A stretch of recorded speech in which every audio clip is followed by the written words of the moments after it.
জান্নাত, আজ আমাদের রিলেশনের 1 মাস হয়ে গেল, অথচ তুমি আমাকে এখনো পর্যন্ত তোমার একটা ছবি দিলে না। প্লিজ আজকে একটা ছবি দাও তোমার। তোমাকে বলছি না এইসব ছবির আবদার করবে না। যদি দেখার শখ থাকে তাহলে আমাদের বাড়িতে এসে দেখে যাও। এটা কেমন কথা তুমি বলো? এখন কি আমি যেতে পারবো? তুমি বোঝার চেষ্টা করো না কেন? একটা ছবি দিলে কি হবে?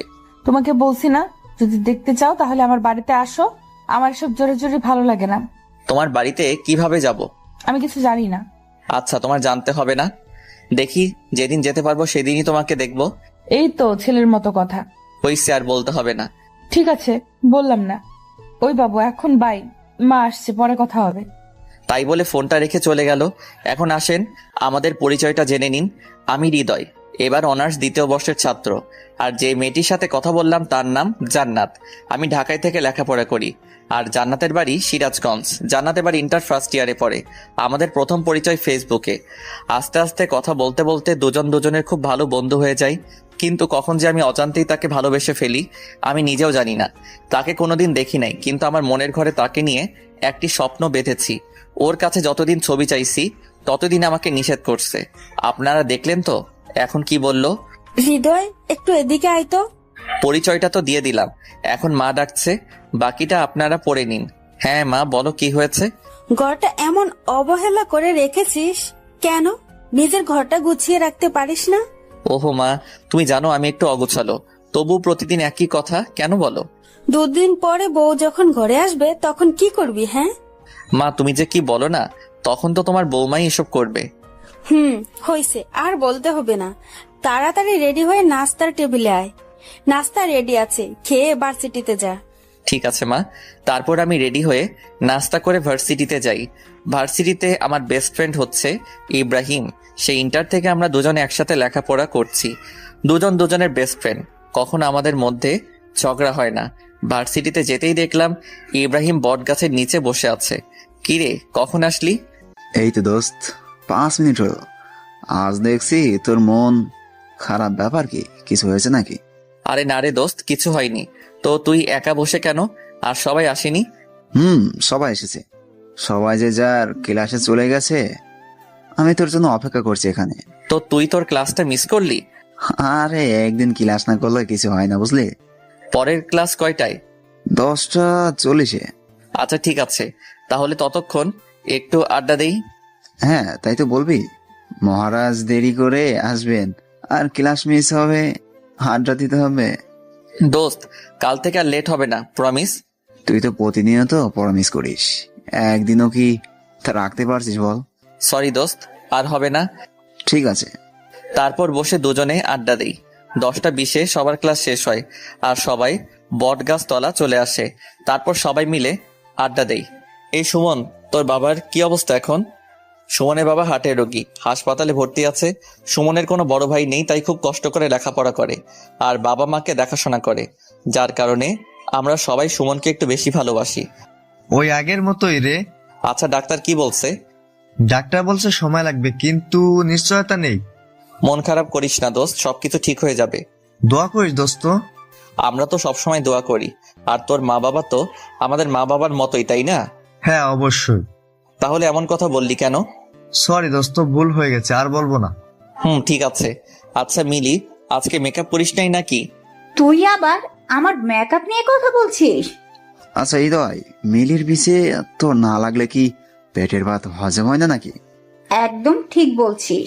শালা সারাক্ষণ আমার পিছে লেগে থাকে। হইছে, এখন সাপোর্ট পাইয়ে এত লাফালাফি করতে হবে না। তুমি যে মেকআপ ম্যান তা তো সবাই জানে, সারাক্ষণ মেকআপ নিয়ে ব্যস্ত। এবার কিন্তু বাড়াবাড়ি হয়ে যাচ্ছে হৃদয়। আচ্ছা বোন, ভুল হইছে, মাফ কইরা দে। হয়েছে, এত ঢং করতে হবে না। বাহ, না চাইলেও দোষ। আচ্ছা ঠিক আছে, আজকের পর আর কোনোদিন তোর কাছে মাপ চাইবো না। আচ্ছা তোরা কি শুরু করলি বলতো? আচ্ছা সবকিছু বাদ দে, তো দোস্ত খুব ক্ষুধা পাইছে, চল ক্যান্টিনে যাই। তোর ক্ষুধা লাগছে, তুই মিলিরে নিয়ে যা। আমাদের ক্লাসের সময় হয়ে গেছে। আমি আর ইব্রাহিম ক্লাসে গেলাম। এখন তোদের আবার ক্লাস আছে? ক্লাস না থাকলে আমি যাই। সবই বুঝি, না খাওয়ানোর ধান্দা শুধু। ওই কি বললি তুই? তোদের আমি খাওয়াই না? প্রতিদিন যে ক্যান্টিনে বসে এটা ওটা খাস, কি খাওয়াই? হ্যাঁ চল তো হৃদয়। আচ্ছা ঠিক আছে, তোরা ক্যান্টিনে গিয়ে বস, আমরা ক্লাস করে আসছি, তারপর একসাথে খাওয়া দাওয়া করব। আর তোদের যদি দেরি না পছন্দ হয় তাহলে খেয়ে নিতে পারিস, আমি এসে বিল দেব, সমস্যা নাই। সত্যি দিবি তো? হ্যাঁ দেব, এখন যা তোরা। ক্লাসে ঢুকতেই দেখি নতুন একটা স্যার জয়েন করছে, আজকে তার ক্লাস। স্যারের আজ আমাদের প্রথম ক্লাস, তাই আজকে পরিচয় পর্বের মধ্য দিয়ে ক্লাস শেষ করে বেরিয়ে ক্যান্টিনে চলে যাই। ক্যান্টিনে গিয়ে দেখি হারামিগুলো বসে আছে। কি রে, তোরা কিছু খাসনি? তোদের স্যার আমরা কখনো কিছু খাইছি? আরে বোকা, খাইলে কি হতো? কিছু হয়তো না, কিন্তু তোদের ছাড়া আমরা খাবো না, তাই খাইনি। আচ্ছা খাসনি, ভালো করছস। তো এখন কি খাবি বল? এখন বেশি কিছু খাবো না, হালকা নাস্তা করলে হবে। আচ্ছা তাহলে সিঙ্গারা আনি, তোরা বস। তাই বলে আমি সিঙ্গারা আনতে গেলাম, সাথে কোল্ড ড্রিঙ্ক নিলাম। তারপর সবাই নাস্তা করে কিছুক্ষণ আড্ডা দিয়ে বাসায় ফিরলাম। বাসায় এসে লাঞ্চ করে বিকালে একটা ঘুম দিলাম। সন্ধ্যায় ঘুম থেকে উঠে দেখি মোবাইলে 29টা মিসড কল। চেক করে দেখি জান্নাতের কল ছিল। আজ আমি শেষ, কি মরণে ঘুমাচ্ছিলাম, ফোনটা বাজছিল বুঝতে পারিনি। জান্নাত তো আজকে আমাকে মেরে ফেলবে। তাড়াতাড়ি করে জান্নাতকে একটা ফোন করলাম। হ্যালো জান্নাত। সরি, কে আপনি? আর কাকে ফোন করেছেন? আমি সরি, আসলে ভার্সিটি থেকে এসে লাঞ্চ করে একটু ঘুমিয়ে পড়ছিলাম, তাই বুঝতে পারিনি কখন ফোন করছিলা। সরি। তো ঘুম থেকে উঠছেন কেন? যান ঘুমান। সরি তো জান। তোমার এই সরি আমার আর ভালো লাগে না। আচ্ছা ঘুমিয়ে পড়েছিলাম তো কি করব? কিছু করতে হবে না, চুপচাপ বসে থাকো, বাই। তাই বলে ফোনটা কেটে দিল। আল্লাহ গো, মেয়েটা কত রাগ করে। আল্লাহ তো এই মেয়েটাকে একটু হেদায়েত দান করো, কথায় কথায় রাগ করে। ফোনটা কেটে যাওয়ার সাথে আবার ফোন করলাম। কি ব্যাপার, আবার ফোন করছো কেন? আমার জান পাখিটা প্লিজ কথা বলো। তোমার সাথে আবার কিসের কথা? কথার কি শেষ আছে? হ্যাঁ, কথা শেষ আছে। তোমার সাথে আমার আর কোনো কথা নাই। প্লিজ জান, এমনটা করো না, প্লিজ কথা বলো। আচ্ছা ঠিক আছে, বলো কি বলবে। I love you. এটা ছাড়া আর কোনো কথা আছে? আছে তো। তো সেই কথা বলো। আমার না খুব ইচ্ছা করছে তোমার কাছে ছুটে যেতে। তো আসো না কেন? কি করব বলো? সিরাজগঞ্জ তো আমার কোনো রিলেটিভ নেই যে তার পাশেই যাব। রিলেটিভ না থাকলে কি আসা যায় না? যাওয়া যায় তো, কিন্তু আমি তো কিছুই চিনি না, কোথায় যেতে কোথায় চলে যাব। তুমি কোন দুনিয়ার মানুষ? কেন? তুমি ডিজিটাল যুগে এসে হারিয়ে যাওয়ার ভয় করছো? আমি আমার ভয় করি না।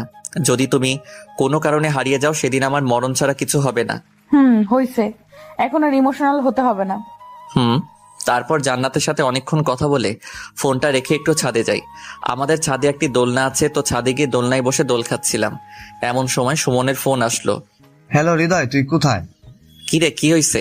এভাবে কথা বলছিস কেন? বাবা কেমন জানি করছে, তুই একটু তাড়াতাড়ি হাসপাতালে আসবি। আচ্ছা আমি আসতেছি, দাঁড়া। তাই বলে ফোনটা রেখে বাসা থেকে বেরিয়ে ইব্রাহিমের বাসায় গেলাম। ইব্রাহিমকে সাথে নিয়ে হাসপাতালে চলে গেলাম। হাসপাতালে গিয়ে দেখি সুমন একটা বেঞ্চের উপর বসে আছে। আমি সুমনকে বললাম, কি হয়েছে সুমন? বাবার আবার হার্ট অ্যাটাক হয়েছে।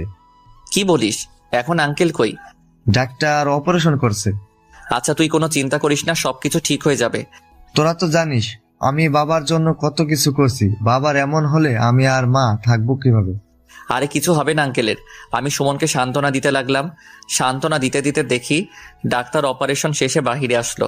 আমরা ডাক্তারের কাছে গিয়ে বললাম, কি অবস্থা ডাক্তার? অবস্থা খুব একটা ভালো না, রোগী চাইছে না বাঁচতে। এখন আমরা কি করব বলেন? মানে কি বলছেন আপনি? উনি হার্টের পেশেন্ট, কিন্তু সেদিকে তিনি কোনো চিন্তাই করেন না, সারাক্ষণ নিজের প্রতি অবহেলা করে। এখন আমরা কি করব? আচ্ছা ডাক্তার, এখন কোনো উপায় নেই কি? হ্যাঁ আছে, অনেক মেন্টালি সাপোর্ট দিতে হবে। আচ্ছা ঠিক আছে ডাক্তার, আমরা যথেষ্ট চেষ্টা করব। ঠিক আছে। তারপর ডাক্তার চলে যায়। আমরা সুমনের বাবার কাছে যাই। সুমনের বাবার কাছে গিয়ে বলি, আঙ্কেল এখন কি অবস্থা? এই তো বাবা, জীবন্ত লাশ হয়ে শুয়ে আছি। এমন কথা বলছিস কেন? কি বলবো বাবা, আর কতদিন এভাবে থাকবো? অনেক দিন তো হয়ে গেল। হ্যাঁ অনেক দিন হয়ে গেল। আপনি জানেন আপনি অসুস্থ হওয়ার পর থেকে সুমন আর আন্টি কত কষ্ট করছে। যেখানে সুমনের পড়াশোনায় মনোযোগী হওয়ার কথা, সেখানে পড়াশোনার পাশাপাশি আপনার চিকিৎসা খরচ জোগাতে হয়, পরিবার চালাতে হয়। এই বয়সে সুমনকে কত কষ্ট করতে হচ্ছে বলেন। আর আপনি যদি নিজেকে এইভাবে গুটিয়ে নেন তাহলে কিভাবে হবে?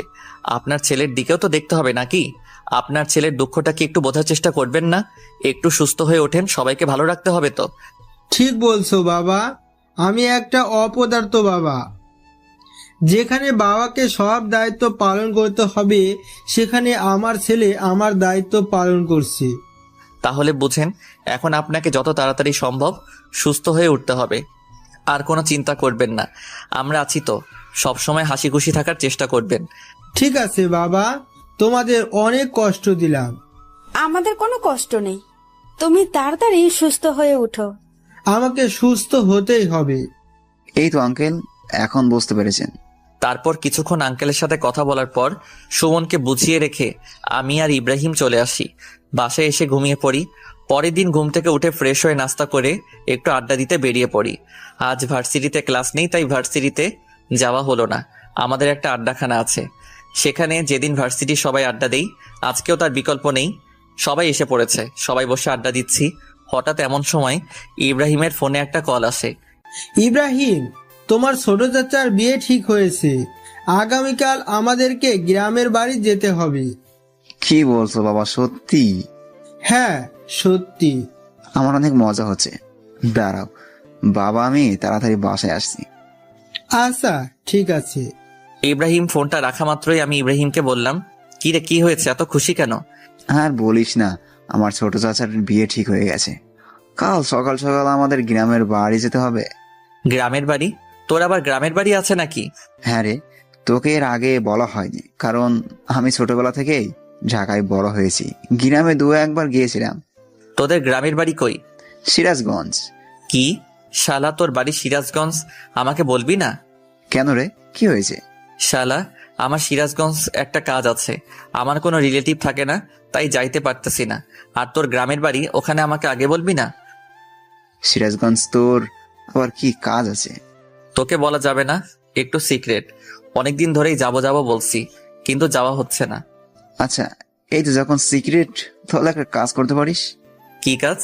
আমাদের সাথে কাল আমার গ্রামের বাড়িতে চল, তাহলে আমার চাচার বাড়ি গিয়ে তোর কাজটা হয়ে যাবে। আমি ইব্রাহিমের কথা ফেলতে পারলাম না, কারণ আমি সিরাজগঞ্জ যাওয়ার জন্য অনেক চেষ্টা করছিলাম। এখন সুযোগ পেয়েছি, হাতছাড়া করব না। তাহলে তো খুব ভালো হয়। আচ্ছা ঠিক আছে, তাহলে রেডি হয়ে নিস, কাল সকালে রওনা দিব। আচ্ছা ঠিক আছে দোস্ত, আজকে আমি অনেক খুশি, কারণ জান্নাতের সাথে দেখা করার জন্য সিরাজগঞ্জ যাচ্ছি।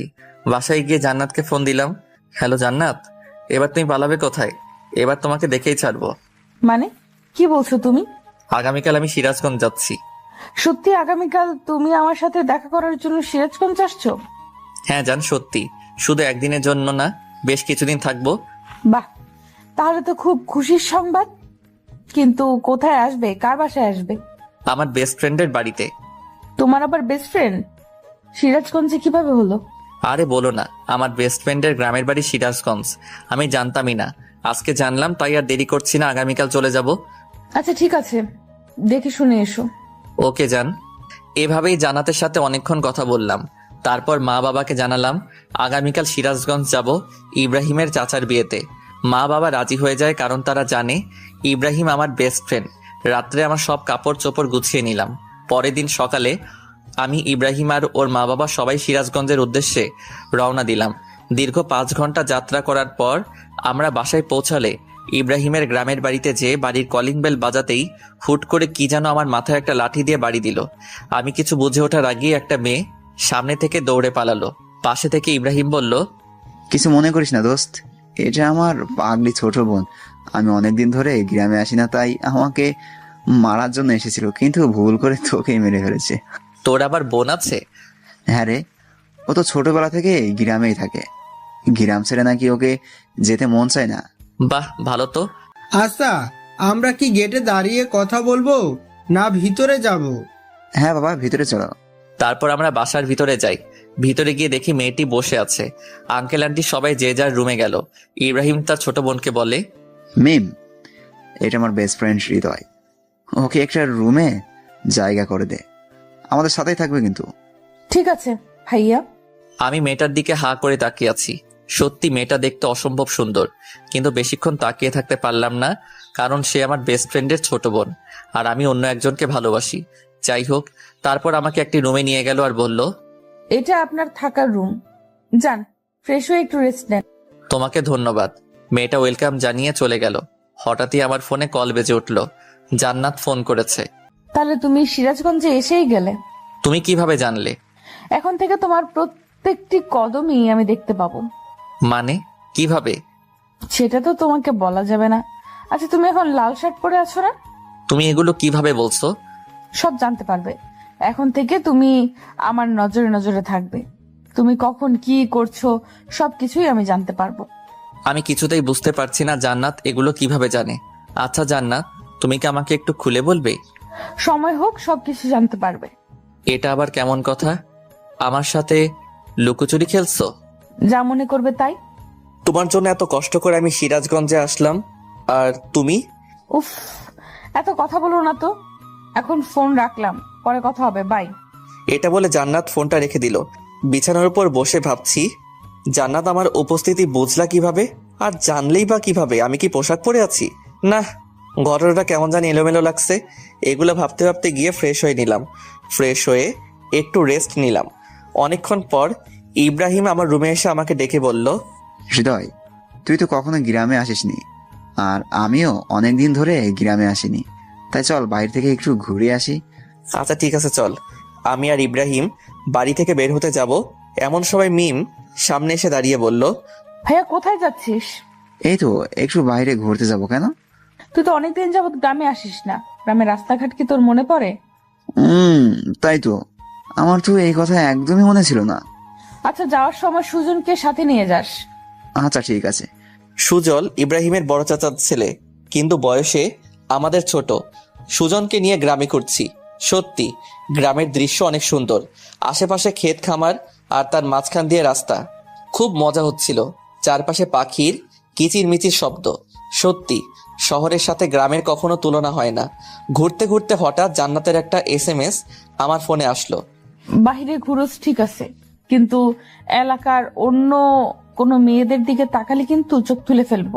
ও আল্লাহ, জান্নাত আমার প্রতিটা খবর কি করে জানছে? জান্নাত এখন কোথায় আছে? আমি তো কিছুই বুঝতে পারছি না। আর আমার খবরগুলো কিভাবে পাচ্ছে আমার তো মাথায় আসছে না। আচ্ছা তুমি কোথায় আছো বলো তো? ঠিক সময় আসুক, সব কিছু জানতে পারবে। তোমার জন্য এত কষ্ট করে আমি আসলাম, আর আমার সাথে দেখাই করছো না? কিচ্ছু করার নাই, অপেক্ষা করো, সবুরে মেওয়া ফলে। কি আর করার, কোনো উপায় নেই জান্নাতকে দেখার। গ্রামটা ঘুরে দেখা শেষে বাসায় ফিরি। বাসায় ফিরে রুমে রেস্ট নিচ্ছি। এমন সময় দেখলাম মিম বারবার আমার রুমের সামনে দিয়ে ঘুরপাক খাচ্ছে। আমি বুঝলাম না ব্যাপারটা কি। মেয়েটা আমার রুমের সামনে দিয়ে এমন ঘোরাঘুরি করছে কেন? একটু পর ডিনারের জন্য ইব্রাহিম এসে ডেকে গেল। তারপর ডিনার শেষে রুমে এসে শুয়ে আছি। একটু পর আমার ফোনে মেসেজ আসলো। কি ব্যাপার, সারাদিন রুমের মধ্যে শুয়ে বসে থাকো, খারাপ লাগছে না? তুমি কোথায় আছো এখন? আর তুমি কিভাবে বুঝলে আমি রুমের মধ্যে বসে আছি? তোমাকে বলছি না, তোমার প্রত্যেকটা কদম এখন থেকে আমি দেখতে পাবো। তাহলে আমার সামনে আসছো না কেন? সঠিক সময় আসুক, ঠিকই সামনে যাব। আচ্ছা, তোমাকে যেটা বলার জন্য মেসেজ দিছি, চলো কাল দেখা করি। সত্যি কাল দেখা করবা? হ্যাঁ, দেখা করব। কাল স্কুলের মাঠে চলে এসো, দেখা হবে। কিন্তু আমি তো স্কুলের মাঠটা চিনি না, কিভাবে যাব? তুমি বাসা থেকে বাইরের ডান দিকে একটা রাস্তা আছে, সেই রাস্তা দিয়ে সোজা চলে আসবে। তারপর সামনে একটা মোড় দেখতে পাবে, সেখান থেকে উত্তর দিকে একটু সামনে গেলেই স্কুলের মাঠ পড়বে, আর সেখানে আমরা দেখা করব। আচ্ছা ঠিক আছে যান। সত্যি আজ আমি অনেক খুশি। কাল জান্নাতের সাথে দেখা হবে এটা ভাবতেই আমি খুশিতে আত্মহারা হয়ে যাচ্ছি। কাল প্রথম জান্নাতের সাথে আমার দেখা হবে। আমি খুবই এক্সাইটেড হয়ে আছি। জান্নাতের কথা ভাবতে ভাবতে কখন ঘুমিয়ে গেছি বুঝতে পারছি না। পরের দিন সকালে ঘুম থেকে উঠে নাস্তা করে স্কুলের মাঠে চলে যাই, কিন্তু কোথাও জান্নাতকে দেখতে পাচ্ছি না। হঠাৎ সামনে থেকে 4-5টা মেয়ে আসলো। কি ব্যাপার, এখানে দাঁড়িয়ে কি করেন? দেখলাম মেয়েগুলোর মধ্যে মিম মেয়েটির আছে। কি বলবো বুঝতে পারছিলাম না। কি হলো, কিছু বললেন না কেন? কি বলবো, একজনের সাথে দেখা করার জন্য আসছি, কিন্তু তাকে খুঁজে পাচ্ছি না। কার সাথে দেখা করতে আসছেন ভাইয়া? জান্নাতের সাথে দেখা করতে আসছি। ও, তাহলে আপনি সেই হৃদয়? হ্যাঁ, কিন্তু আপনারা কারা? আমি জান্নাতের ফ্রেন্ড। ও আচ্ছা, কিন্তু আপনাদের ফ্রেন্ড কোথায়? জান্নাত তো আসেনি। কেন? জান্নাতের তো আজকে আমার সাথে দেখা করার কথা ছিল। সরি, আচ্ছা, জান্নাত আপনার সাথে দেখা করবে না। আপনি কি ভেবেছেন জান্নাতের দেখা পাওয়া খুব সহজ? সহজ হবে না কেন? আমি তো তাকে ভালোবাসি। ভালোবাসেন তাতে কি, দেখা হচ্ছে না। আচ্ছা শোনেন, এখানে যখন এসেই পড়েছেন, তাহলে আজকে আমাদের খাওয়াবেন। আমি আপনাদের কেন খাওয়াবো? বারে, দেখতে হবে না আপনি কিপটা নাকি? আমি কিপটা নই। সেটা তো দেখতেই পাচ্ছি। যদি কিপটা না হতেন তাহলে আমরা জান্নাতের ফ্রেন্ড জানার পর আমাদের খাওয়াতে না করতেন না। আমি কিভাবে বুঝবো যে সত্যি আপনারা জান্নাতের ফ্রেন্ড? আপনি কি আমাদের চিটার ভাবছেন? হইতেও পারেন, কিভাবে বুঝবো? আচ্ছা ঠিক আছে, আমরা চিটার। জান্নাতের সাথে দেখা হওয়ার কথা ভুলে যান। কেন? জান্নাতের সাথে দেখা হওয়ার কথা ভুলে যাব কেন? জান্নাত আপনার সাথে দেখা করবে না, আপনি আমাদের চিটার বললেন। আচ্ছা, আমার ভুল হয়েছে, সরি। প্লিজ জান্নাতের সাথে দেখা হওয়ার ব্যবস্থা করে দিন। আপনি তো আমাদের খাওয়াতেই চাইলেন না, তাহলে দেখা করানোর কথা ভাববো কিভাবে? হঠাৎ এমন সময় ফোনে মেসেজ আসলো। ও চুপচাপ, আমার ফ্রেন্ডরা যা বলে তাই শুনো। ওরা যা খেতে চায় তাই খাওয়াবেন, না হলে কিন্তু তোমার সাথে দেখা করব না। কিন্তু তুমি কোথায় আছো? আর আজ তো আমার সাথে দেখা করার কথা ছিল। দেখা করার কথা ভুলে যাও। যদি আমার ফ্রেন্ডসরা খুশি হয় তোমার প্রতি, তাহলে আমি দেখা করব। কি আর বলবো, বলির পাঠা। জান্নাতের সব ফ্রেন্ডকে বললাম চলেন আপনাদের খাওয়াতে নিয়ে যাই।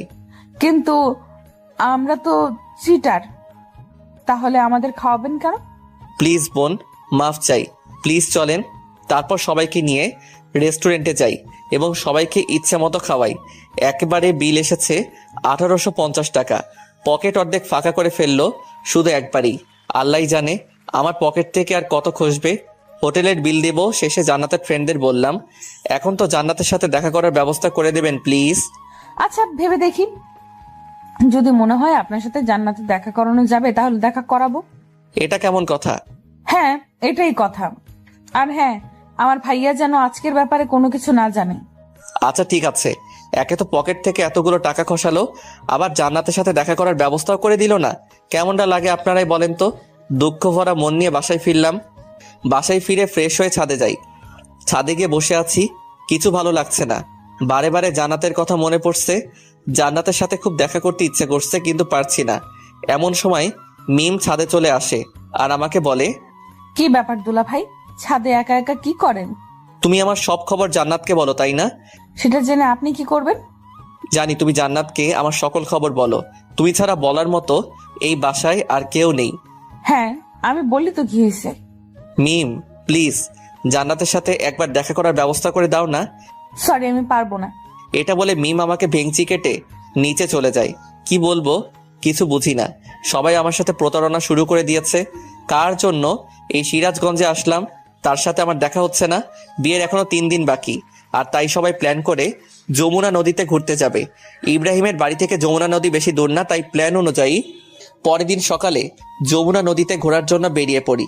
যমুনা নদীর বাড়ি গিয়ে সবাই অনেক আনন্দ করছি। নদীতে প্রচুর স্রোত বইছে। নদীর ধারে কিছুক্ষণ আড্ডা দেওয়ার পর সবাই মিলে প্ল্যান করি নৌকায় করে কিছুক্ষণ ঘুরবো। কথা মতো একটা নৌকায় উঠে পড়ি। আজ জীবনে প্রথম নৌকায় উঠছি, খুব ভয় করছে যদি নৌকা থেকে পড়ে যাই বা নৌকাটা ডুবে যায়। কিন্তু সবাই নৌকায় অনেক মজা নিচ্ছে। সবাই নৌকার উপর নাচানাচি করছে। আমি সাঁতার জানি না, তাই আমার ভয়টা অনেক বেশি ছিল। ইব্রাহিমও সাঁতার জানতো না, কারণ ও ছোট থেকেই ঢাকায় বড় হয়েছে। ইব্রাহিম আর আমি খুব ভয় পাচ্ছিলাম। সবাই নাচানাচি করছে, খুব মজা করছে তারা। তাদের দেখে খুব হিংসা হচ্ছিল। উফ, আমিও যদি ওদের সাথে একটু নাচতে পারতাম। কিন্তু আমার তো ভয় করছে, যদি নৌকাটা ডুবে যায়। সবকিছু ভুলে ভাবলাম যা হবার হবে, সবার সাথে আমিও নাচবো। সবার সাথে নাচতেছি, হঠাৎ এমন সময় একজনের সাথে ধাক্কা লেগে আমি নৌকার উপর থেকে নদীর ভেতর পড়ে যাই। আমি সাঁতার জানি না, পানির মধ্যে সাহায্যের জন্য চিৎকার করছি, কিন্তু স্রোতে আমি নিজেকে কন্ট্রোল করতে পারলাম না। পানির স্রোতের মধ্যে আমি হারিয়ে যেতে লাগলাম। এমন সময় মিম নদীতে লাফ দিয়ে আমাকে খুঁজতে লাগে, কিন্তু কিছুতেই খুঁজে পাচ্ছিল না। অনেকক্ষণ খোঁজাখুঁজির পরে আমার দেহটা খুঁজে পায়। তারপর আমার দেহটি নৌকার উপরে উঠাই। আমার দেহ নৌকার উপর উঠিয়ে তাড়াতাড়ি করে নদীর পাড়ে নিয়ে যাওয়া হয়। নদীর পাড়ে নিয়ে আমার পেটে চাপ দিয়ে পেট থেকে পানি বের করা হয়। পানি বের করার পরও আমার জ্ঞান ফেরে না। কি করবে কেউ বুঝতে পারছে না।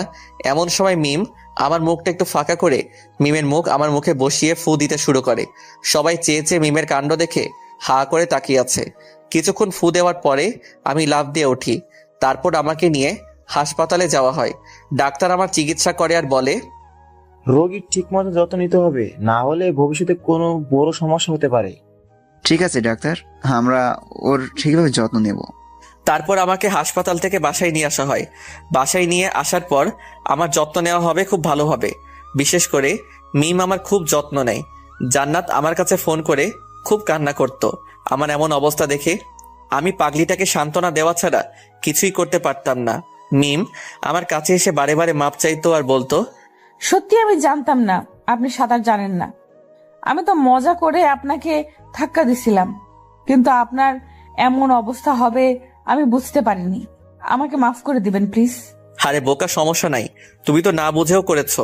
তুমি যদি জানতা আমি সাঁতার জানি না তাহলে তো আর করতে না। এসব চিন্তা বাদ দাও, আজ তোমার জন্য আমি বেঁচে আছি। তুমি আমায় আবার দ্বিতীয়বারের মতো জীবন বাঁচালে, তোমার কাছে আমি ঋণী। আমার জন্য এত কিছু হলো, আর আপনি সত্যি আপনি অনেক বড় মনের একজন মানুষ। এখন থেকে আমি আপনার বেশি করে যত্ন নেব। থাকবো না, এত বেশি যত্ন নিতে হবে না। তোমার ফ্রেন্ড জানতে পারলে আবার আমার উপর রাগ করবে। জান্নাত আপনাকে কিছু বলবে না? কেন কিছু বলবে না কেন? কারণ আমি সবার মতো না। জান্নাত আমাকে খুব ভালোভাবে চেনে। তোমাদের ফ্রেন্ডশিপ তোমরাই ভালো বোঝো, কিন্তু আমার উপর রাগ করলে কিন্তু আমি দায়ী নই। তোমাকে রাগ ভাঙিয়ে দিতে হবে। আচ্ছা ঠিক আছে, আমি রাগ ভাঙিয়ে দিব। এখন হ্যাপি? আচ্ছা এখন একটু রেস্ট নেন, আপনার সাথে পরে কথা বলি।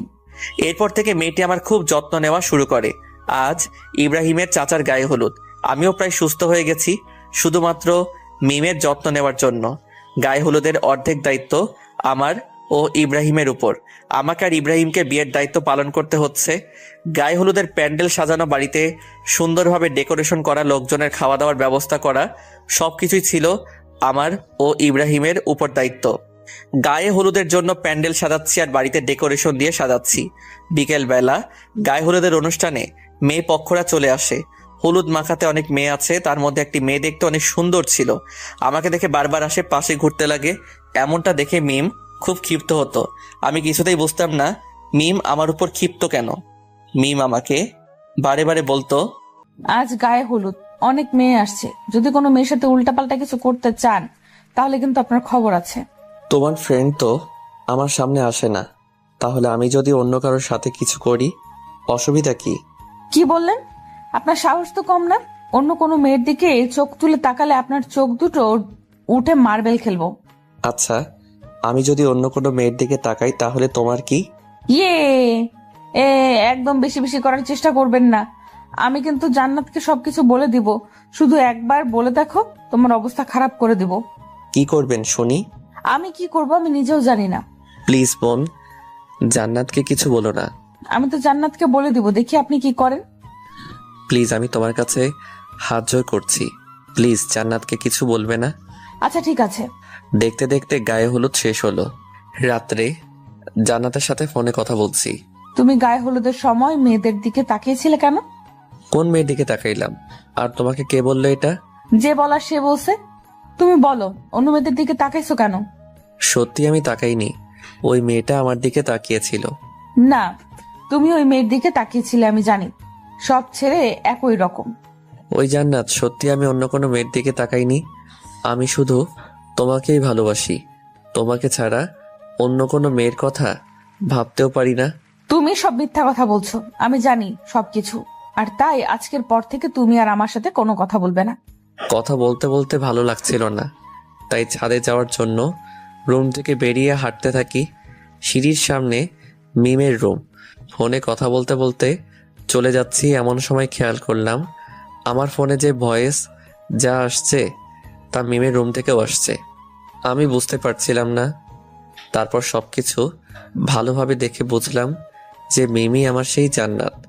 তাই তো বলি যে মিমের কণ্ঠটা ও আচরণ এমন চেনা লাগছে কেন? আমার কথা বুঝতে পারছো? আজকের পর তুমি আমাকে একদম ফোন দিবা না। আজ থেকে তোমার সাথে আমার ব্রেকআপ। আচ্ছা ঠিক আছে, আমার সাথে কথা বলতে হবে না, আমিও তোমার সাথে কথা বলবো না। যাও, তুমি তোমার মতো থাকো। এটা বলে ফোনটা রেখে দেই। এরপর আমি আমার রুমে চলে যাই।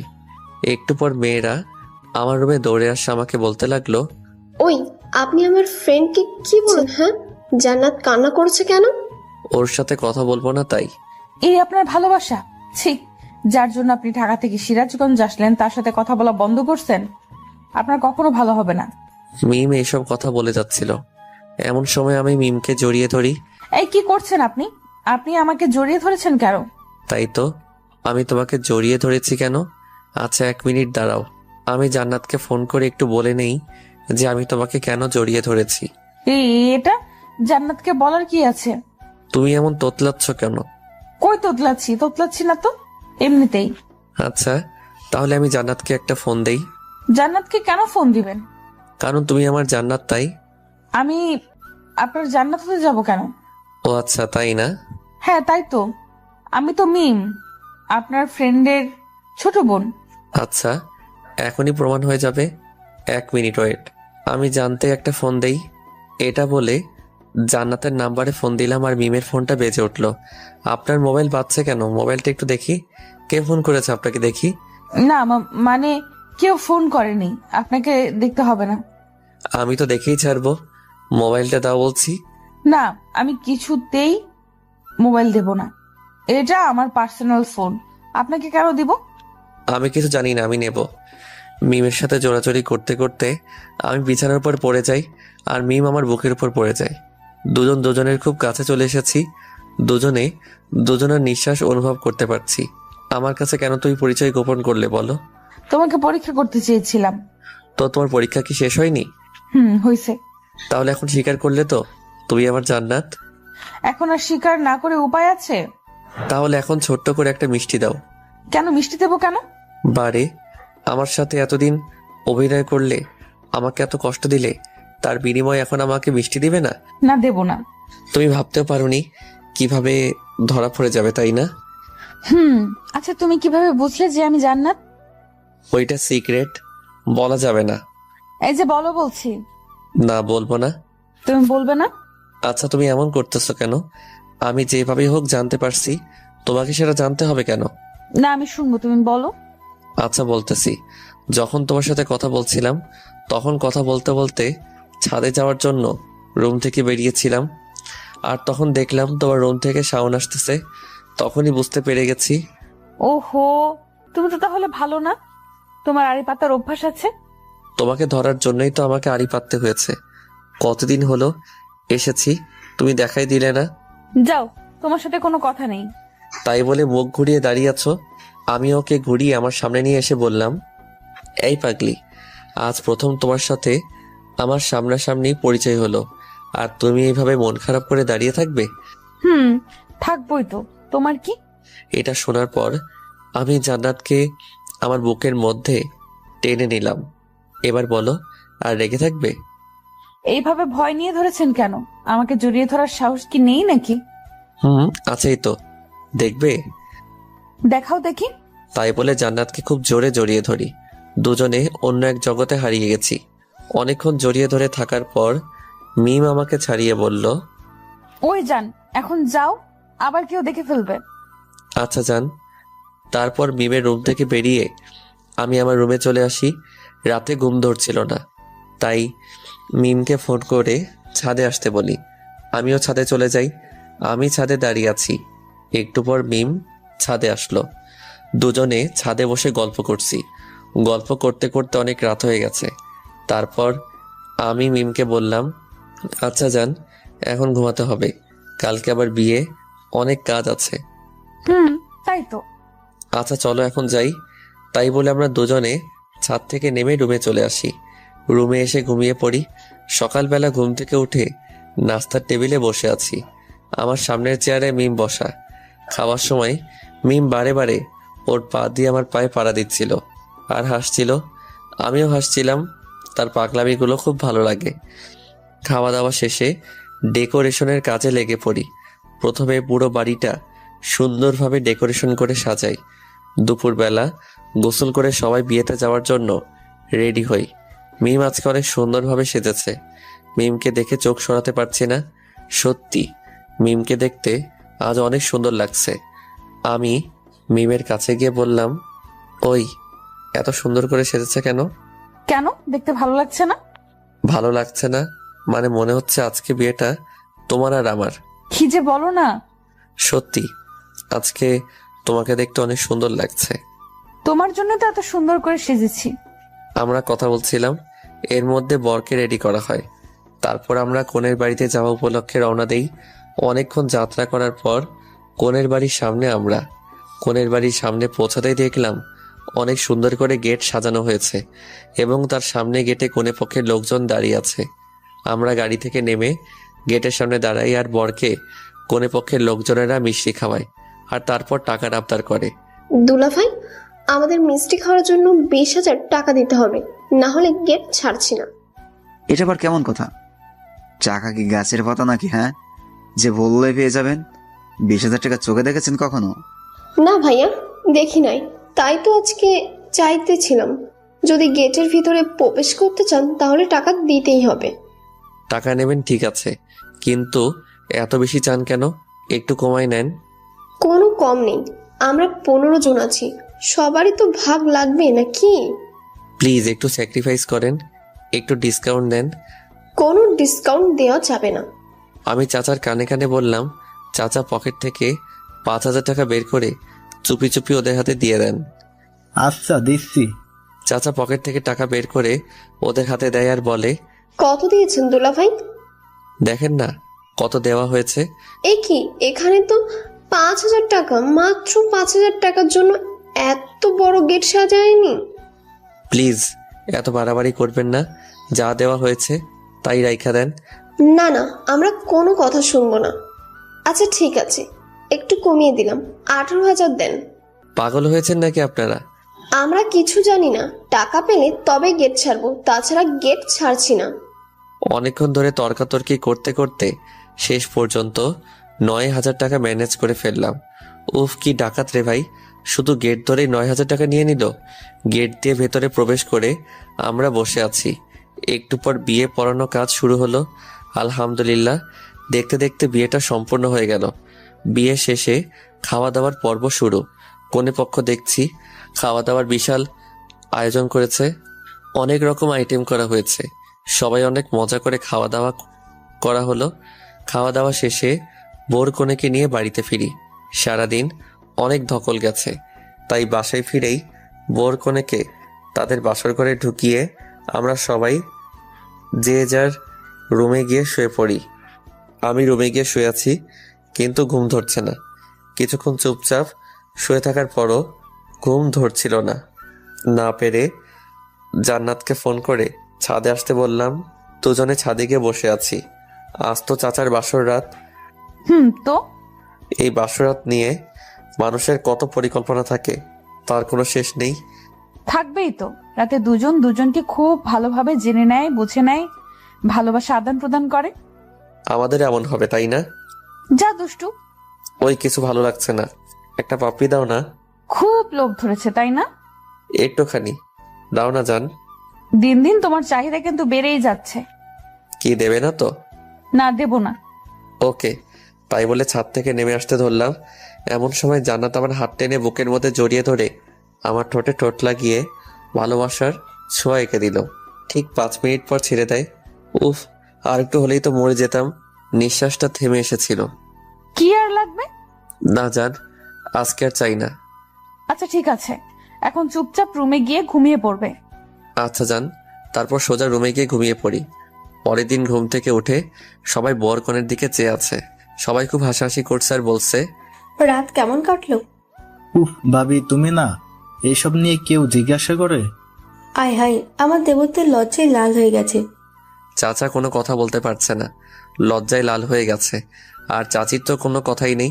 অনেকক্ষণ মজা করার পর বর কনেকে সকালের নাস্তা করানো হয়। তারপর আমরা সবাই নাস্তা করি।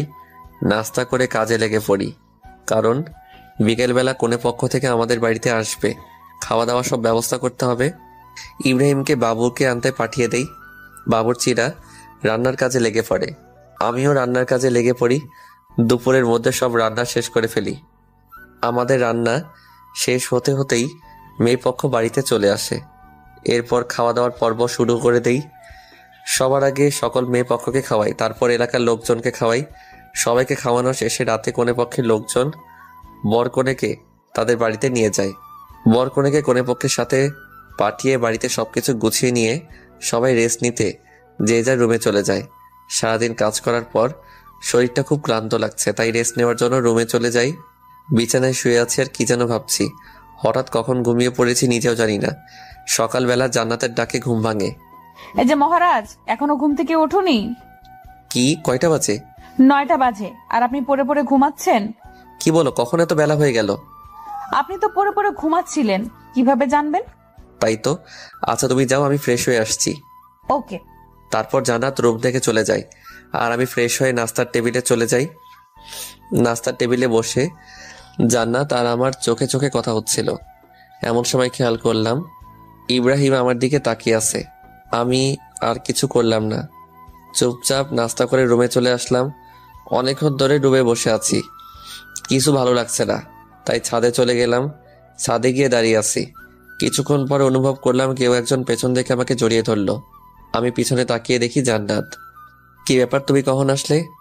দেখলাম তুমি ছাদে আসছো, তাই পেছনে পেছনে চলে আসলাম। তো পিছন থেকে এইভাবে জড়িয়ে ধরলে কেন? কেন, ভালো লাগছে না বুঝি? ভালো লাগবে না কেন? এই দিনের বেলা তুমি আমাকে জড়িয়ে ধরে আছো, কেউ যদি দেখে তাহলে সমস্যা হবে তো। কেউ দেখলে দেখুক, আমার বইয়ে গেছে তাতে। পাগলামি করো না, একটু বোঝার চেষ্টা করো। তুমি চুপ থাকবে? দেখো জান্নাত, একটু বোঝার চেষ্টা করো। এখন আমরা ছাদে আছি, যদি কেউ দেখে ফেলে তাহলে অনেক বড় সমস্যা হয়ে যাবে। তুমি চাও না তো আমি তোমাকে এইভাবে জড়িয়ে ধরে থাকি? আচ্ছা ঠিক আছে, থাকো তুমি তোমার মতো, আমি গেলাম। এটা বলে জান্নাত যখন পেছনে ফিরে ছাদ থেকে নেমে যেতে চাইলো, পিছনে ফিরে জান্নাত চমকে গেল। আমি পিছনে তাকাতেই দেখি ইব্রাহিম দাঁড়িয়ে আছে। ইব্রাহিম, তুই এখানে কখন আসলি? কোনো ডিস্টার্ব করলাম বুঝি? দোস্ত, এসব কি বলিস?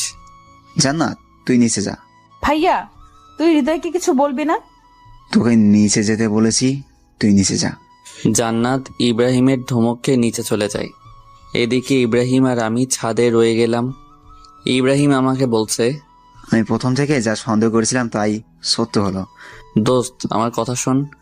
তুই আর কিছু বলিস না, তোকে আমি আমার বেস্ট ফ্রেন্ড ভাবতাম আর তুই আমার সাথে এমনটা করলি। দোস্ত শোন, জান্নাতের সাথে আমার অনেক আগে থেকে পরিচয়। আমাদের প্রথম ফেসবুকে আলাপ হয়, তারপর আস্তে আস্তে কথা বলতে বলতে আমাদের মধ্যে একটা সম্পর্ক গড়ে ওঠে। বিশ্বাস কর, আমি একদমই জানতাম না যে জান্নাত তোর বোন। আমি তো জান্নাতকে কখনো দেখছিলাম না, জান্নাতকে আমি না দেখেই ভালোবেসেছিলাম। তোর সাথে এখানে আসার পরে আমি জানতে পারিনি যে তোর বোন মিম আমার জান্নাত। আমি তো পরশুদিন জানতে পারলাম যে এটা আমার সেই জান্নাত যাকে আমি ভালোবাসি। দেখ হৃদয়, তুই আমার বেস্ট ফ্রেন্ড, আমার ছোট বোন মানে তোর ছোট বোন। আর আমি আমার বোনকে অনেক ভালোবাসি আর তোকে অনেক ভালোবাসি। আমি কোন কারণে আমাদের বন্ধুত্বটা নষ্ট করতে চাই না। আমি কি বোঝাতে চেয়েছি তুই বুঝতে পারছিস? দোস্ত, আমি জান্নাতকে অনেক ভালোবাসি রে। আমি ওকে ছাড়া থাকতে পারবো না কিছুতেই। কিছুই করার নাই, প্লিজ তুই জান্নাতকে ভুলে যা। কিভাবে ভুলে যাব তুই বল? আমি কিভাবে বলবো? আমি শুধু এতটুকুই বলবো, তুই মিমকে ভুলে যা। আচ্ছা, কাকে ভুলে যাব তুই বল? যাকে আমি না দেখে ভালোবেসেছি তাকে? যাকে আমি নিজের থেকেও বেশি ভালোবাসি তাকে? যে আমাকে দ্বিতীয়বারের মতো জীবন দান করলো তাকে? যে আমাকে বিশ্বাস করে আমার সাথে সারা জীবন কাটানোর প্রতিজ্ঞা করেছে তাকে? তুই বল, আমি কিভাবে ভুলে যাব? শোন হৃদয়, তোকে সবকিছু ভুলে জান্নাতকে ভুলে যেতে হবে। আমি আমার জীবনকে কষ্ট দিতে পারবো না, আর আমি কখনোই আমাদের বন্ধুত্বটা নষ্ট করতে চাচ্ছি না। প্লিজ, তোকে আমার বন্ধুত্বের কসম। তুই এটা কি করলি? তুই কেন করলি এটা? আমি জান্নাতকে কিভাবে ভুলে যাব? খুব জোরে কান্না করছি আর বলছি। আমার চোখের জলগুলো টপ টপ করে ইব্রাহিমের পায়ে পড়ছে। হৃদয়, তুই নিজেকে শক্ত কর। আর হ্যাঁ, আমি তোকে যে এসব বলেছি তা যেন জান্নাত কিছুই জানতে না পারে। আচ্ছা ঠিক আছে। আচ্ছা চল, এখন নিচে যাই। প্লিজ তুই যা, আমাকে একটু একা থাকতে দে। ঠিক আছে, কিন্তু কথাটা মনে রাখিস। তোকে বললাম তো, তুই যা এখান থেকে। ওকে, আমি যাচ্ছি। তাই বলে ইব্রাহিম নিচে চলে গেল। আমি একা ছাদে দাঁড়িয়ে আছি, কিছুতেই চোখের জলকে থামাতে পারছি না। আমি জান্নাতকে কিভাবে ভুলে যাব? যে আমার নিঃশ্বাস, যার সাথে একটা মুহূর্ত কথা না বললে আমার খুব কষ্ট হয়, তাকে কি করে ভুলে যাব? ইব্রাহিম, তুই আমাকে কেন আমাদের বন্ধুত্বের কসম দিলি? আমি কি জান্নাতকে কিছুতেই ভুলতে পারবো না রে? প্লিজ তুই কসমটা উঠিয়ে নিয়ে। অনেকক্ষণ ধরে ছাদে একা একা দাঁড়িয়ে রান্না করছি, জানি না পাগলিটা নিচে কি করছে। যদি আগে জানতাম জান্নাত ইব্রাহিমের বোন, তাহলে হয়তো কখনোই তাকে ভালোবাসতাম না। কিন্তু আমি তো জান্নাতকে আগে থেকেই ভালোবাসি। তাহলে কেন হচ্ছে আমার সাথে এমনটা? জান্নাত, তুমি আমাকে মাফ করে দিও। হয়তো আর কখনো তোমাকে ভালোবাসি কথাটা বলতে পারবো না। অনেকক্ষণ ছাদে দাঁড়িয়ে কান্না করার পর নিজেকে অনেক দুর্বল মনে হচ্ছে, তাই ছাদ থেকে নেমে রুমে গিয়ে শুয়ে আছি। ব্যাগে কিছু ঘুমের ওষুধ ছিল, সেগুলো খেয়ে ঘুমিয়ে আছি, যাতে জান্নাত আমাকে ডাকলে আমি সাড়া দিতে না পারি। রাত 3টায় ঘুম ভাঙলো। ঘুম ভাঙতেই দেখি আমার পায়ের কাছে কে যেন বসে গুমড়ে গুমড়ে কাঁদছে। আমি ভালো করে চোখ ঘষে নিয়ে তাকিয়ে দেখি জান্নাত। কি ব্যাপার জান্নাত, তুমি এত রাতে এখানে? আমি সরি হৃদয়, তখন তোমার কথা আমি শুনিনি। তখন যদি তোমার কথা আমি শুনতাম তাহলে আজ ভাইয়ার কাছে ধরা খেতাম না। আরে পাগলি, কান্না করো কেন? একদিন না একদিন সবাই তো জানতেই পারতো, তাই না? ভালো হয়েছে ইব্রাহিম জানতে পারছে। যদি আঙ্কেল আন্টি কেউ দেখতে পেত তাহলে আমাকে অনেক খারাপ ভাবতো। এখন আমি কি করব? মা বাবাকে আমাদের সম্পর্কের কথা জানাবো? পাগল নাকি? এখন আঙ্কেল আন্টি সব জানতে পারলে আমাদের ভুল বুঝবে। আঙ্কেল আন্টি কখনোই এটা মেনে নেবে না, কারণ আমি একটা বেকার ছেলে। কোনো মা বাবা তার মেয়েকে বেকার ছেলের হাতে তুলে দিতে চাইবে না। তাহলে এখন কি করব? প্লিজ কান্না করো না, তোমার কান্না আমি সহ্য করতে পারছি না। তাহলে এখন কি করব তুমি বলো? দেখো জান্নাত, এখন আর আমাদের কিছু করার নেই। প্লিজ তুমি এখন আমাকে ভুলে যাও। কি? আমি তোমাকে ভুলে যাব? জান্নাত প্লিজ একটু বোঝার চেষ্টা করো। আমাদের সম্পর্কটা কন্টিনিউ করা আর সম্ভব না। ইব্রাহিমকে আমি আমার ভাইয়ের চেয়েও অনেক বড় কিছু ভাবি।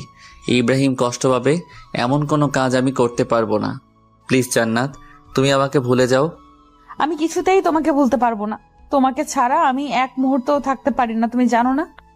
প্লিজ জান্নাত, এমন পাগলামি করো না। কেন তুমি আমার জীবনে আসলে? কেন তুমি আমাকে এতটা ভালোবাসলে? কেন তুমি আমায় এতটা পাগল করলে? কেন এখন তুমি আমায় ভুলে যেতে বলছো? জানি না। আচ্ছা, একটা কাজ করলে হয় না? কি কাজ? চলো না আমরা কোথাও পালিয়ে যাই। কিছুতেই না। আমি আমার মা বাবাকে কষ্ট দিতে পারবো না। আমি আমার বেস্ট ফ্রেন্ডকে কষ্ট দিতে পারবো না। আমি তোমার মা বাবাকে কষ্ট দিতে পারবো না, কারণ মা বাবাকে কষ্ট দিয়ে কখনো সুখে থাকা যায় না। আর তাই প্লিজ আর পাগলামি করো না। এতদিন যা হয়েছে ভেবে নাও সবকিছু ভুল ছিল। মনে করো তোমার সাথে আমার কোনো দিন দেখা হয়নি, তোমার সাথে কোনোদিন আমার আলাপ হয়নি, তোমার সাথে কোনো রিলেশনই ছিল না আমার। আমি কিছুই পারবো না, আমি কিছুতেই পারবো না এটা। এই পাগলি, প্লিজ আর কান্না করো না। আচ্ছা তুমি বলো, তুমি আমাকে ভুলে থাকতে পারবে? হ্যাঁ পারবো। সত্যি তুমি পারবে আমাকে ভুলে থাকতে? কেন পারবো না? তোমাকে ভুলে থাকা তো কোনো ব্যাপারই না। দেখো, আমি যদি তোমাকে ভুলে থাকতে পারি তাহলে তুমি পারবে না কেন?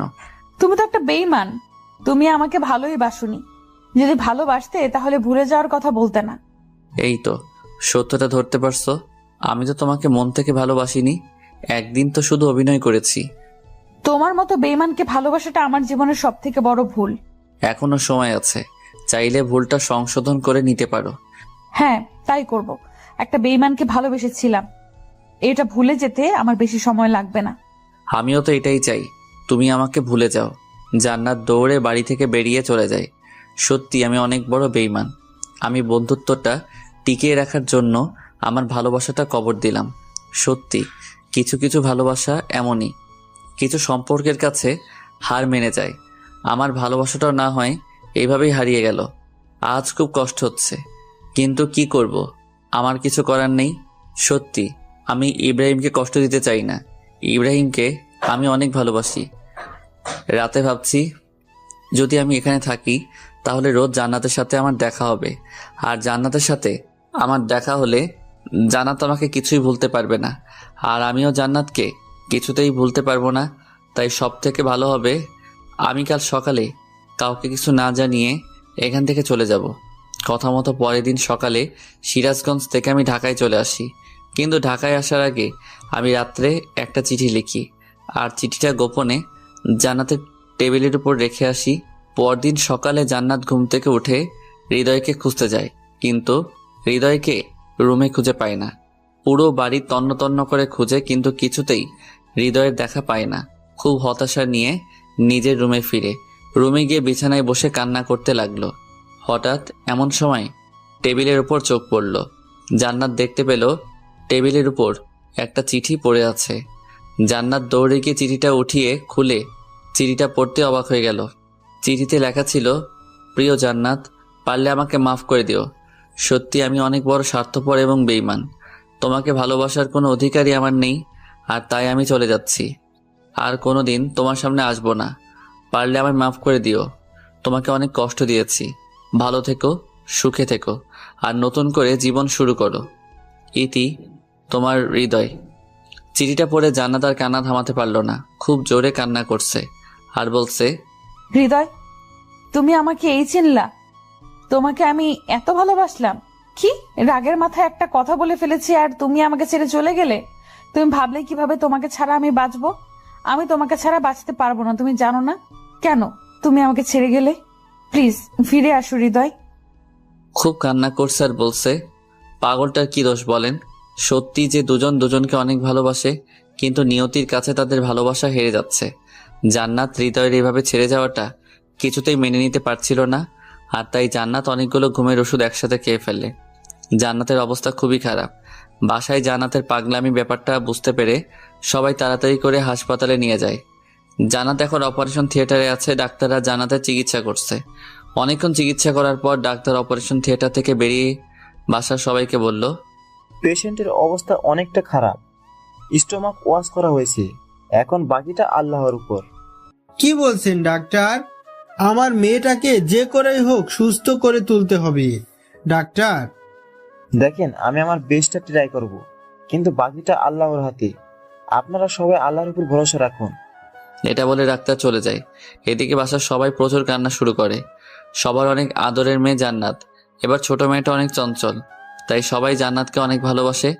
জান্নাত এখন আইসিইউতে রাখা আছে। 3 ঘন্টা পর আইসিইউ থেকে একটা নার্স বেরিয়ে সকলের উদ্দেশ্যে বলে, আপনাদের মধ্যে হৃদয়কে? কেন, কি হয়েছে? পেশেন্ট বারবার হৃদয়ের নামটা বলছে। যদি পারেন হৃদয়কে একবার রুমে পাঠিয়ে দিন, নয়তো পেশেন্ট সুস্থ হয়ে উঠতে পারে। ঠিক আছে নার্স, আমরা চেষ্টা করব। ইব্রাহিম মনে মনে ভাবছে, মা বাবাকে এখন আমি কি জবাব দিব বল? মা বাবাকে আমি কিভাবে বলবো যে আজ জান্নাতের এই অবস্থার জন্য হৃদয় দায়ী? আজ আমার বোনটা হৃদয়কে ভালোবেসে বলে এই অবস্থা হয়েছে। মা বাবাকে উল্টাপাল্টা কিছু বলে ইব্রাহিম ম্যানেজ করে নেয়। তারপর ইব্রাহিম হৃদয়কে অনেক ফোন করে, কিন্তু লাইনে পায় না। কারণ হৃদয় ইব্রাহিমের কথা রাখতে গিয়ে নিজের ভালোবাসাটাকে বিসর্জন দিয়ে নিজেকে একা করে নিয়েছে। জান্নাত ছেলেটার সাথে কোনোভাবে যোগাযোগ করতে না পারে, তার জন্য হৃদয় তার সব যোগাযোগের মাধ্যম বন্ধ করে দেয়। এর ফলে ইব্রাহিম কিছুতেই আর হৃদয়ের সাথে যোগাযোগ করতে পারে না। এইভাবে বেরিয়ে যায় অনেকটা সময়। হৃদয় এখন অনেক একা। হৃদয় আর কারোর সাথে ঠিকভাবে কথা বলে না, ঠিকভাবে চলাফেরা করে না, ঠিকভাবে খাওয়া দাওয়া করে না। দিনে দিনে নিজেকে তিলে তিলে শেষ করে দিচ্ছে হৃদয়। একদিকে হৃদয় নিজেকে তিলে তিলে শেষ করে দিচ্ছে, অপরদিকে জান্নাত হাসপাতালে মৃত্যুর সাথে পাঞ্জা লড়ছে। অনেক কষ্টের পর জান্নাতকে ধীরে ধীরে সুস্থ করে তোলা হয়। জান্নাত এখন অনেকটা সুস্থ আর নিজেকে সম্পূর্ণ প্রস্তুত করে নিয়েছে। জান্নাত আর হৃদয়ের কথা ভাবে না। হয়তো হৃদয়ের চলে যাওয়াতে জান্নাত তাকে ভুলে যাওয়ার কারণ খুঁজে পেয়েছে। ধীরে ধীরে জান্নাত হৃদয়কে একেবারে ভুলে যায়, কিন্তু হৃদয় কিছুতেই জান্নাতকে ভুলতে পারে না।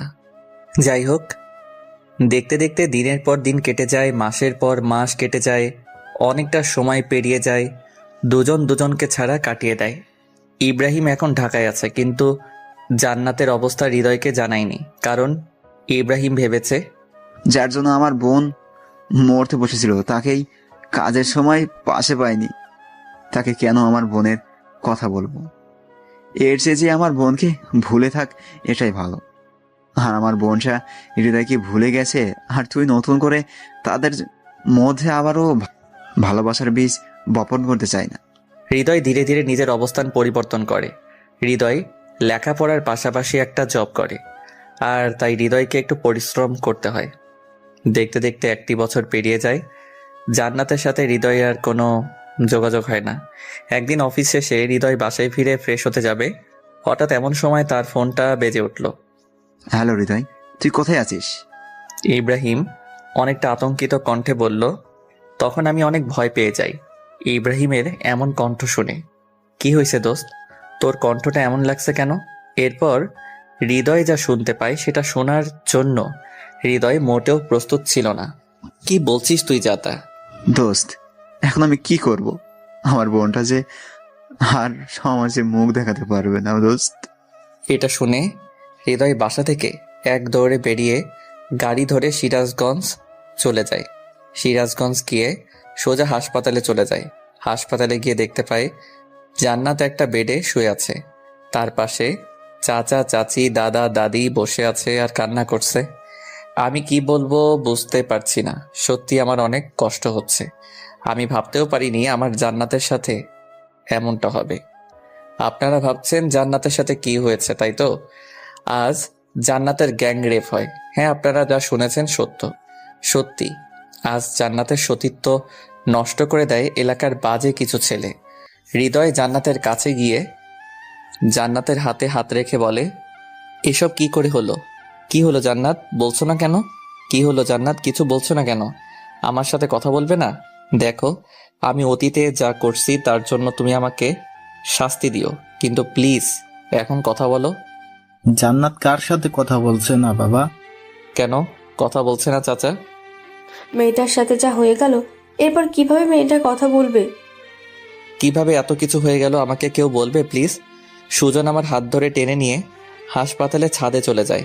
তারপর সুজন বলে, ভাই আমি বলছি কি হয়েছিল। তাড়াতাড়ি বলো কি হয়েছিল। তারপর সুজন হৃদয়কে বলতে লাগলো, কিভাবে এত কিছু হলো। আজ জান্নাতের কলেজ বন্ধ ছিল, তাই আমি জান্নাতকে জোর করে আমার স্কুলে নিয়ে যেতে চাইছিলাম। আর তাই জান্নাতের বুকে নিয়ে আমি স্কুলের উদ্দেশ্যে রওনা দিই। মাঝ রাস্তায় যেতে দেখি কিছু বখাটে ছেলে রাস্তার পাশে বসে আছে। ছেলেগুলোকে দেখে বোঝা যাচ্ছিল তারা অনেক খারাপ, অনেক বাজে। তারা অনেক বাজে বাজে কথা বলছিল।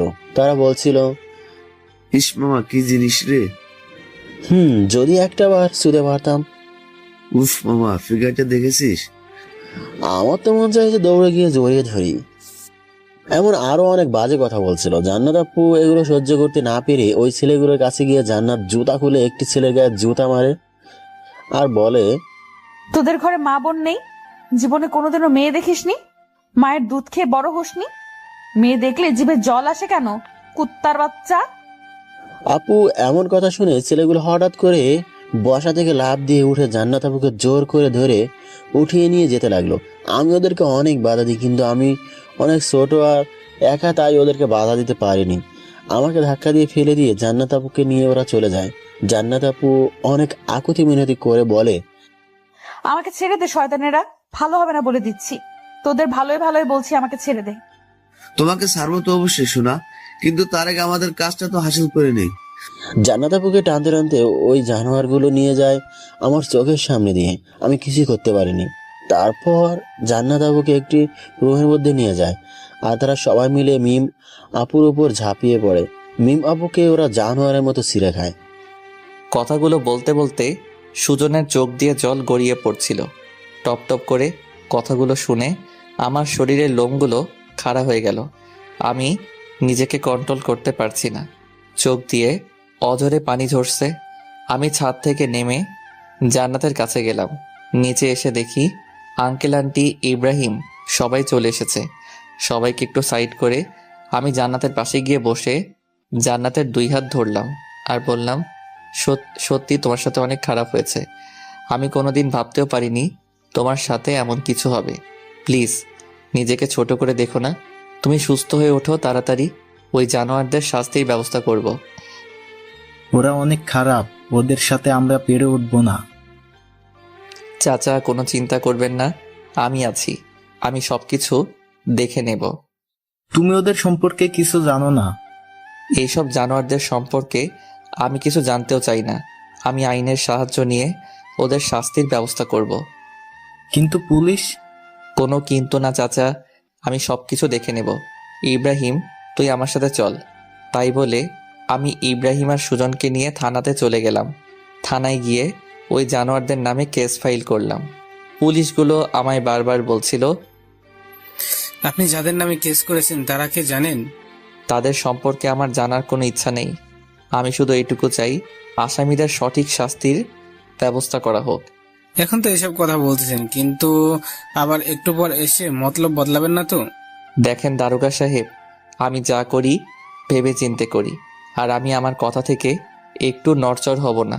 আদালতে ঠিক প্রমাণ পেশ করতে পারবেন তো? অবশ্যই পারবো। আচ্ছা, তাহলে আমরা কেসটা নিচ্ছি।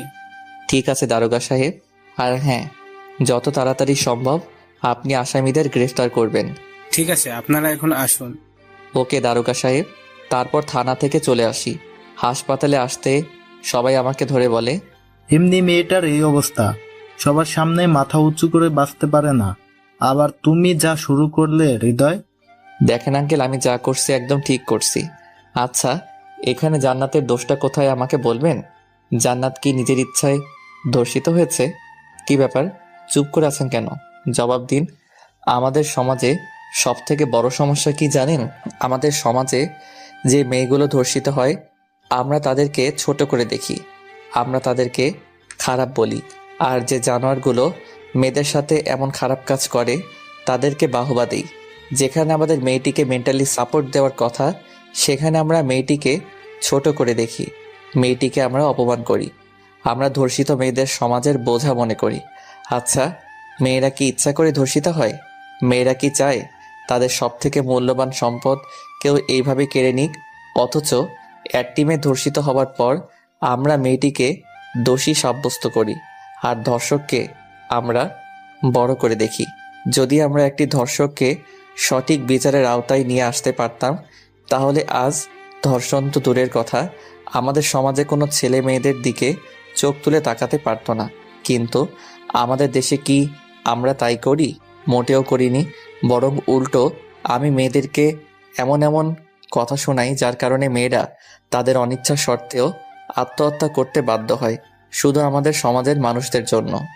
আমার কথাগুলো শুনে সবাই মাথা নিচু করে দাঁড়িয়ে, আচ্ছা আপনারাই বলুন, আমাদের সমাজে যে মেয়েগুলো ধর্ষিত হয় তারা কি নিজ ইচ্ছায় ধর্ষিত হয়? তাহলে আমাদের সমাজে কেন ধর্ষিতা মেয়েদের পাশে দাঁড়ানো হয় না? কেন ধর্ষকদের শাস্তি দেওয়া হয় না? আজ এই দেশে একটি ধর্ষকের সবার সামনে শাস্তি দেওয়া হোক, দেখবেন এই দেশে আর দ্বিতীয়বারের মতো কোনো ধর্ষণের কথা আপনি শুনবেন না। সবাইকে অনেক বুঝিয়ে সবাইকে জানাতে পাশে দাঁড়ানোর জন্য আহ্বান করি। এখন সবাই মিলে জান্নাতের পাশে দাঁড়িয়ে আছি, শুধু ধর্ষকদের শাস্তি প্রদানের জন্য। কিছুক্ষণ পর কিছু গুন্ডা টাইপের ছেলে পেলে আমাদের কাছে এসে ছুরি, রামদা, পিস্তল এসব দেখে ভয় দেখাচ্ছে আর বলছে, যদি তোরা ভালো চাস আর তোদের মেয়েকে সুস্থ দেখতে চাস, তাহলে কেসটা উঠিয়ে নি, না হলে খুব খারাপ হয়ে যাবে। তোরা কি করতে পারিস আমি দেখে নিব। আমি আমার যথেষ্ট চেষ্টা করে তোদের শাস্তির ব্যবস্থা আমি করব। তোর সাহস তো কম না, তুই আমাদের বিরুদ্ধে মামলা করেছিস, আবার আমাদের মুখের উপর কথা বলিস। তোদের মতো কুত্তার সাথে কথা বলতে আমার বইয়েই গেছে। কি বললি মাদার? এটা বলে একজন হৃদয়ের পেটে ছুরি ঢুকিয়ে দেয়। হাসপাতালে মেঝে হৃদয়ের রক্ত দিয়ে মেখে একাকার হয়ে গেল। হৃদয়ের অবস্থা অনেক খারাপ। হৃদয় মাটিতে লুটিয়ে পড়ল। সবাই এমন দৃশ্য দেখে ভয়ে আতঙ্কিত হয়ে কাঁপতে শুরু করলো। তারপর ওই বখাটেগুলো বলল, যদি কেসটা না উঠিয়ে নিস তাহলে একে একে সবাই মারা পড়বি, কথাটা খুব ভালো করে মাথায় ঢুকিয়ে নি। এটা বলে সবাই চলে গেল। সবাই হৃদয়কে ধরাধরি করে আইসিইউতে নিয়ে যায়। ডাক্তার তাড়াতাড়ি এসে চিকিৎসা শুরু করে দেয়। হৃদয়ের অবস্থা অনেক সিরিয়াস। একদিকে জান্নাতের অবস্থা খারাপ, অপরদিকে হৃদয়ের সিরিয়াস অবস্থা। কি করবে সবাই ভেবে পাচ্ছে না। এমন সময় ইব্রাহিমের বাবা বলল, এসব বকাটে ছেলেপেলেদের সাথে লাগা আমার মোটেও ঠিক হয়নি। ইব্রাহিম, তুই থানায় গিয়ে কেসটা উঠিয়ে নিয়ে আয়। ইব্রাহিম কি করবে বুঝতে পারছে না, তাই আঙ্কেলের কথা শুনে ইব্রাহিম থানায় গিয়ে কেসটা উঠিয়ে নিয়ে আসে। হৃদয়ের অপারেশন শেষ, কিন্তু এখনো জ্ঞান ফেরেনি। অনেক রক্ত ঝরেছে, তাই অবস্থা অনেকটাই খারাপ। হৃদয়ের মা বাবাকে হৃদয়ের এমন অবস্থা জানানো হয়নি, কারণ হৃদয়ের মা বাবা এসব জানতে পারলে অবস্থা আরও খারাপ হয়ে যাবে। সবাই অনেক চিন্তায় আছে। ডাক্তার সবাইকে বলল, দেখেন রোগীর অবস্থা অনেক খারাপ, কখন কি হয়ে যাবে কিছু বলা যাবে না। রোগী জ্ঞান না ফেরা পর্যন্ত আমরা কিছু করতে পারবো না। এটা কি বলছেন ডাক্তার? হৃদয়কে যে করে হোক সুস্থ করে তুলতে হবে। সরি, আমরা আমাদের যথাসাধ্য চেষ্টা করেছি। সবার মাথায় হাত। হৃদয়ের মা বাবাকে না জানিয়ে আর থাকতে পারছে না কেউ। ইব্রাহিমের বাবা হৃদয়ের বাবাকে ফোন করে সবকিছু খুলে বলে আর তাদেরকে যত তাড়াতাড়ি সম্ভব সিরাজগঞ্জ চলে আসতে বলে। হৃদয়ের মা বাবা সময় নষ্ট না করে তাড়াতাড়ি করে সিরাজগঞ্জ চলে আসে। তারা এসে দেখতে পায়নি হৃদয় আইসিইউতে একটা জীবন্ত লাশ হয়ে শুয়ে আছে। হৃদয়ের মা অনেক কান্না করছে। হৃদয়ের বাবা সবাইকে বলছে, আমার ছেলের এত বড় ক্ষতি কে করলো? যে ছেলেগুলো জান্নাতকে ধর্ষণ করেছে তারাই। দাঁড়াও, তাড়াতাড়ি ব্যবস্থা আমি করছি। তাই বলে হৃদয়ের বাবা কাকে যেন একটু ফোন করলো। হ্যালো সবুজ ভাই, আমার অনেক বড় একটা সমস্যা হয়ে গেছে। কিছু গুন্ডা আমার ছেলের অবস্থা অনেক খারাপ করেছে। আমার ছেলেকে হত্যা করার চেষ্টা করেছে। এখন আমার ছেলে আইসিইউতে ভর্তি আছে। বাঁচবে কিনা মরবে আল্লাহই ভালো জানে। ওপাশ থেকে কি যেন বলল। তারপর হৃদয়ের বাবা বলল, আচ্ছা, আপনি যত তাড়াতাড়ি সম্ভব সিরাজগঞ্জে চলে আসেন, আমি এর শেষ দেখতে চাই। তাই বলে ফোনটা কেটে দেয়। আপনাদেরকে হৃদয়ের বাবা সম্পর্কে তো কিছুই বলিনি। এখন হৃদয়ের বাবার সম্পর্কে জেনে নিন। হৃদয়ের বাবা একজন বিজনেসম্যান। ব্যবসার কাজে অনেক বড় বড় লোকজনের সাথে উঠা বসা করে। সমাজের সকল লোকের সাথেই তার ভালো সম্পর্ক। এখন যাকে ফোন করলো সে হচ্ছে ঢাকার একটি গ্যাং লিডার। হৃদয়ের বাবার বিভিন্ন কাজের জন্য সবার সাথে সম্পর্ক রাখতে হয়, তাই এই লোকটির সাথে ওর সম্পর্ক আছে। কয়েক ঘন্টা পর ওই লোকগুলোর সিরাজগঞ্জ এসে পৌঁছায়। তারপর লোকজনদের বকাটে ছেলে পেলে ডিটেলস বলা হয়। তারপর লোকগুলো সেই বকাটে ছেলে পেলে উদ্দেশ্যে রওনা দেয়। অনেকক্ষণ পর ওই লোকগুলো রাত 8টার দিকে সবার মাঝে ফিরে আসে আর বলে, শহীদুল সাহেব, আমাদের কাজ শেষ। কাল সকালে সবাই সব দেখতে পারবে। আমাদের কাজটা শেষ। আমরা তাহলে আসি। এবার দেখা হবে। ভালো থাকবেন, আর আশা করি আপনার ছেলে খুব তাড়াতাড়ি সুস্থ হয়ে উঠবে। ঠিক আছে সবুজ ভাই, আপনাকে অসংখ্য ধন্যবাদ। তারপর লোকগুলো চলে যায়। সবাই শুধু ভাবছে কাল সকালে তাদের জন্য কি অপেক্ষা করছে, কারণ তারা কেউ জানে না বখাটেদের সাথে কি হয়েছে। দেখতে দেখতে সকাল হয়ে গেল। টিভিতে নিউজ হচ্ছে সিরাজগঞ্জ কিছু বখাটে ছেলেদের লাশ পাওয়া গেছে। তাদের লাশগুলো উলঙ্গ অবস্থায়, সবার লিঙ্গ কাটা অবস্থায় একটা গাছে উল্টা করে ঝুলানো ছিল। কে বা কারা এমন ঘটনা ঘটিয়েছে এখন কিছু বলা যাচ্ছে না। শোনা যাচ্ছে এই বখাটেগুলো কাল একটি মেয়েকে ধর্ষণ করে। তারপর তাদের নামে থানায় মামলা করা হলে তারা মামলাকারীর ওপর ঝাঁপিয়ে পড়ে এবং তাকে ধারালো অস্ত্র দিয়ে আহত করে। এখন সে হাসপাতালে আইসিইউতে ভর্তি আছে। সবাই এমন খবর দেখে অনেক হতভম্ব। কাল রাতে যে এত কিছু হয়ে গেছে তারা সবাই ভাবতেও পারিনি। সত্যি ধর্ষকদের শাস্তি এমনই হওয়া উচিত, যাতে করে কেউ দ্বিতীয়বার আর কোনো মেয়ের দিকে চোখ তুলে তাকাতে না পারে। পরের দিন বিকাল 4টায় হৃদয়ের জ্ঞান ফেরে। জ্ঞান ফিরতে সবাই হৃদয়ের কাছে ভিড় জমায়। সবাই অনেক খুশি, কারণ হৃদয়ের জ্ঞান ফিরেছে। হৃদয়ের মা বাবা হৃদয়কে বলে, বাবা তুই কোনো চিন্তা করিস না, তুই তাড়াতাড়ি সুস্থ হয়ে যাবি। বাবা জান্নাতের কি খবর এখন? জান্নাত এখন ভালো আছি। তুই একটু নিজের চিন্তা করো। আর তুই একটা মেয়ের জন্য এত রিস্ক নিতে গেলি কেন? যদি আজ তোর কিছু একটা হয়ে যেত তাহলে আমরা কি নিয়ে বাঁচতাম? মা বাবা, আমার কিছুই হবে না আমি জানি, কারণ তোমাদের দোয়া সবসময় আমার সাথে আছে। আর জান্নাতকে আমি নিজের থেকে অনেক বেশি ভালোবাসি, তাই ওর জন্য এইটুকু করা আমার কাছে কিছুই না। তুই সত্যি অনেক বড় একটা পাগল। হ্যাঁ, আমি তো পাগলই, শুধু জান্নাতের জন্য। আচ্ছা, ওই বকাটে ছেলেদের কি খবর এখন? পুলিশেরা কি ওদেরকে গ্রেফতার করছে? ওদের অবস্থা শেষ, ওরা আর বেঁচে নেই। কি হয়েছে ওদের, আর কিভাবে হয়েছে? তোর ওসব না জানলেও চলবে। এখন তাড়াতাড়ি সুস্থ হয়ে ওঠ, আমরা আর কিছু চাই না। ঠিক আছে বাবা। এখন হাসপাতাল একটি আনন্দমুখর পরিবেশ সৃষ্টি হয়। দেখতে দেখতে কিছুদিন কেটে যায়। হৃদয় এখন অনেকটা সুস্থ হয়ে ওঠে। হৃদয় তার মা বাবাকে জান্নাতকে বিয়ে করবে এমন কথা জানায়। হৃদয়ের বাবা বলে, তুই জান্নাতকে বিয়ে করবি, কিন্তু ও যে এখন সমাজের মুখে খারাপ হয়ে গেছে। জান্নাত যে ধর্ষিতা হয়েছে সেটা নিজের দোষে না, তাকে ধর্ষণ করা হয়েছে। আর সব থেকে বড় কথা হচ্ছে, আমি জান্নাতকে অনেক ভালোবাসি। জান্নাতকে ছাড়া আমি বাঁচবো না। আর জান্নাতের জন্য আমি এত কিছু করলাম, কিন্তু শেষে এসে তাকে পাবো না, এটা তো কিছুতেই হতে পারে না। আমি যদি বিয়ে করি তাহলে জান্নাতকেই করব। হৃদয়ের এমন মন্তব্য শুনে তার বাবা আর কিছু বলতে পারল না। হৃদয়ের বাবা জান্নাতের বাবার কাছে বিয়ের প্রস্তাব পাঠালো। সবাই বিয়েতে রাজি হয়ে গেল, কারণ সবাই দেখেছে হৃদয় জান্নাতকে কতটা ভালোবাসে। আজ হৃদয় আর জান্নাতের বিয়ে। খুব ধুমধাম করে বিয়েটা হয়ে গেল। ইব্রাহিম হৃদয়কে বলছে, দোস্ত, আমি ভুল ছিলাম রে, আমাকে মাফ করে দিস। আমার জন্য তুই অনেক কষ্ট পেয়েছিস। আমি চাচ্ছিলাম না আমাদের বন্ধুত্বটা কোনো কারণেই ভেঙে যাক। যদি আগে আমার বোনের সাথে বিয়ে হতো তাহলে তোদের মধ্যে ঝগড়া হতো, রাগারাগি হতো, আর তখন আমি নিজেকে ঠিক রাখতে পারতাম না। তখন তোর সাথে আমার সম্পর্কটা নষ্ট হয়ে যেত, আর আমি আমাদের এই বন্ধুত্বটা নষ্ট করতে চাচ্ছিলাম না। তাই আমি তোকে নিষেধ করেছিলাম।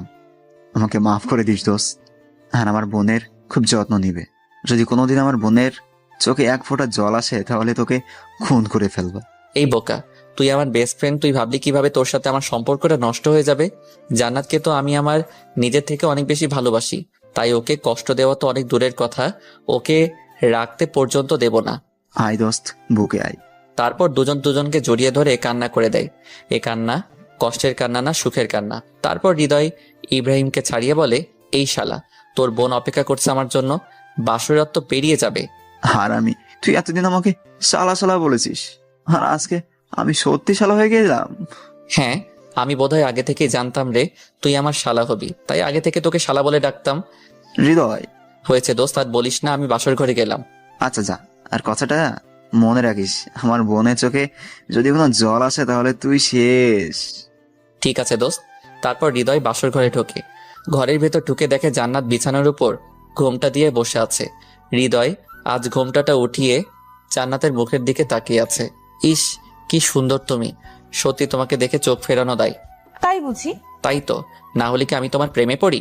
কই, তুমি তো আমাকে না দেখে ভালোবেসেছিলে, তাহলে এখন এই কথা বলছো কিভাবে? রাখছো কেন? আমি তো এটা কথার কথা বললাম। সত্যি আমার বউটাকে একদম পরীর মতো দেখতে লাগছে। জানি সেটা, এখন নতুন কিছু বলো। নতুন করে কি আর বলবো, শুধু একটা কথা জেনে রাখো, আজ থেকে ম্যাচ শুরু। আমি একেবারে ক্রিকেট টিম বানিয়ে তারপর থামবো। কি, তুমি কি আমাকে মেরে ফেলবে? কি বলো জান, তোমাকে মেরে ফেলবো কেন? তাহলে ক্রিকেট টিম বানাতে চাইছো, আমার কষ্ট হবে না? আজ সেসব পরে দেখা যাবে, এখন আজকের ম্যাচটা শুরু করি। যা দুষ্টু। আয় হায়, আমার লজ্জাবতী লতা। তাই বলে জান্নাতকে ধরে ওর ঠোঁটে আমার ঠোঁট লাগিয়ে দেই। এরপর আস্তে আস্তে বাকি কাজ শুরু হয়ে যায়।